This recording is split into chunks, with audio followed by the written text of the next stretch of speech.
Good day mga ka-stroke. Ayan, nandito na naman tayo sa Bukal, sa Bukid, sa Antonio's Farm. So, dito muna tayo tatambay at magluluto na rin tayo.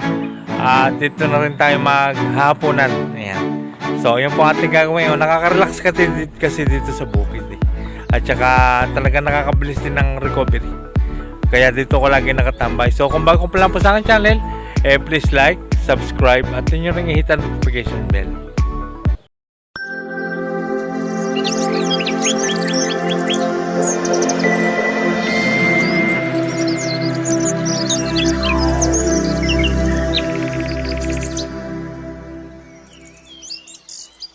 Dito na naman kami sa bukid at dito nakaka-relax talaga. So ang gagawin natin ngayon ay magluluto tayo ng tinola dahil sa napakamahal ng LPG ay magluluto tayo sa kahoy. Napakasarap naman talaga ng luto sa kahoy at nakakatipid ka pa talaga sa LPG lalo na ngayon napakamahal ng LPG. Araw-araw ay tumataas siya. Samantalang ang kahoy ay pinupulot lamang namin sa tabi-tabi. So guys, merienda muna tayo ng tinapay at meron din tayong palaman. Ayan.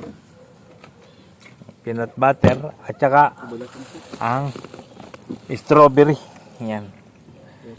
Pinagsasama ko po ito pagka magpapalaman ako sa tinapay. Ayan. So, hindi na bula. Bubukal lang natin ganyan. Ayan. Ikaw, gusto mo? Pwede na mag-gawat. Gayat na. Niready ko na lahat. Luluto na lang. Hindi sa kala. Pinatungan ng kalderong mainit. Napakasarap nito guys.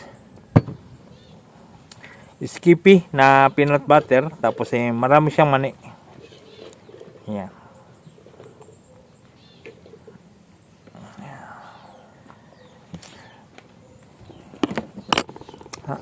Okay, fine. Tapos ito yung strawberry.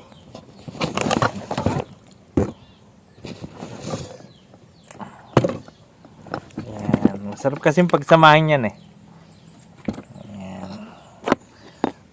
Ganito lang ginagawa namin sa bukid. Ayan. Ang kumain ng kumain. Wow! Pero kadalasan naman, hapunan lang, ganun. At saka mas nakakatipid kami sa gasol dito. Lalo na ngayon, napakamahal na ng gasol. Hindi magkahoy na lang. Mas maganda pa, masarap ang luto sa kahoy. Lalo na yung sinaing ng mga isda. Ayan, masarap. So, ayan. Cheers. First bite.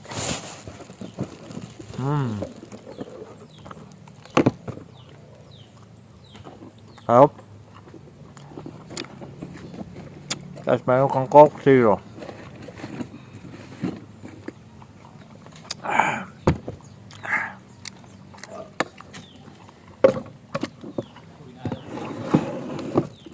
Ha? Sino? Toli. Pinasa kaya yung bagay. Napalagyan sa akin. Ano ba yung kapitbahay nyo? Pero may kapitbahay nyo pala.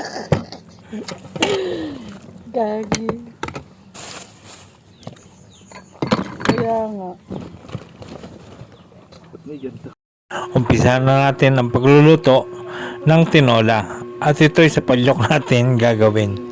Dito rin tayo magigisa ng bawang, Walang reaction. sibuyas, at paminta. Ano?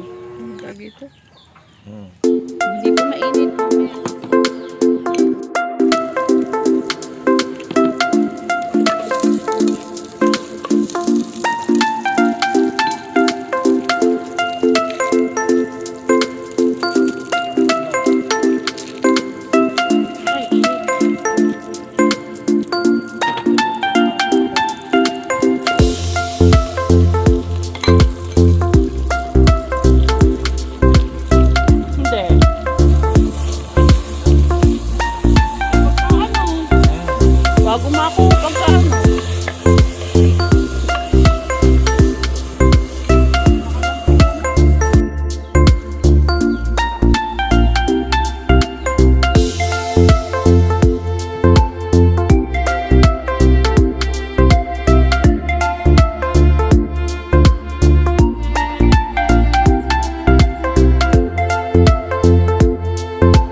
po, The Moment of Truth, luto ng tinola. At syempre, ang kapartner niyan ay kanin. Kain na po. Ayan. Thank you po Lord sa pagkain. Amen. Ayan.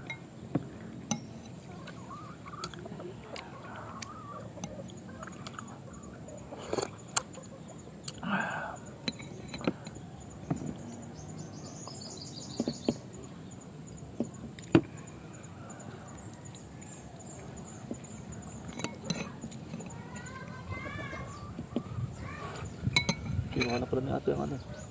Manager sa ano yun. Grabe ka kasi asi yan. Ayan, nakita ko. Ano, kinuha siya ng ni Isay. Congrats ma'am, the new manager. Pa-CA agad. Ma'am, kaka.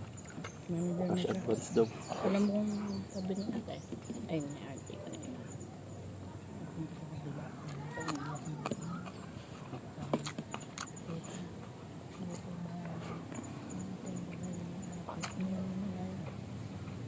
Ano siya?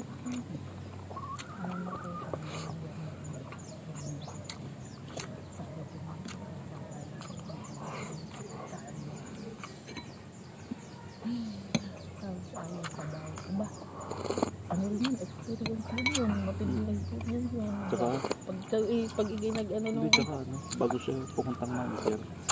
Kasama sa ano, experience. Hanghang.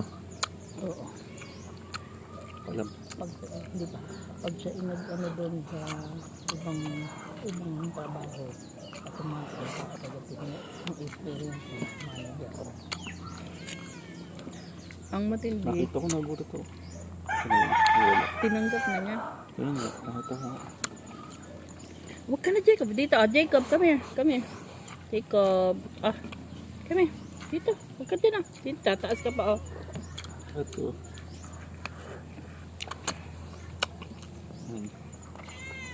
Mamaya tingnan ko ano, sa Facebook ba? Instagram.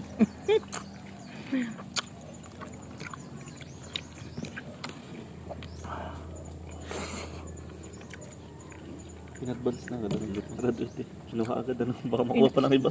Hindi, ang iniisip ng kanyang Ming Ming. baka makaano agad sa iba. Ayun nga, baka nga makapunta pa nga doon sa iba. Nakita siya ng May potential. ano talaga, Hmm. kasi pag ano, kinuha agad.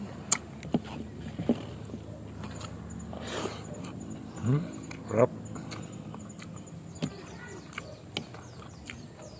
Manghang yung siling green na. Sarap. Mamaya, yun ang anong baba natin doon. Yung siling haba. Manghang. Ito. Mm.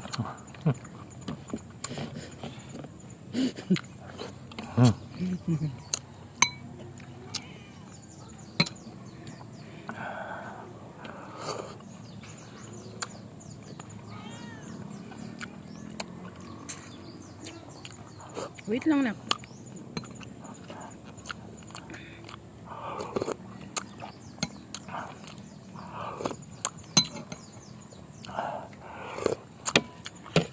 Putang na. Napakadelikado nito eh. Samantala kinakain ng tuta yung ano, kahupyak na rin ng tuta. May balat na rin. Sabi niya. Oy, huwag mag-away. Ayan, so nakakain na tayo. Ganun lang ginawa natin. Maraming salamat po sa panonood. Ayan, so dito kami lagi papasyal sa bukid kasi nakakadagdag sa akin ng bilis ng pag-recover sa pagkaka-stroke. At isa pa, dito rin ako naglalakad-lakad. Ayan, so lagi natin tatandaan na tayong lahat ay gagaling, lalakas at titigas. Maraming salamat po. Ganyan,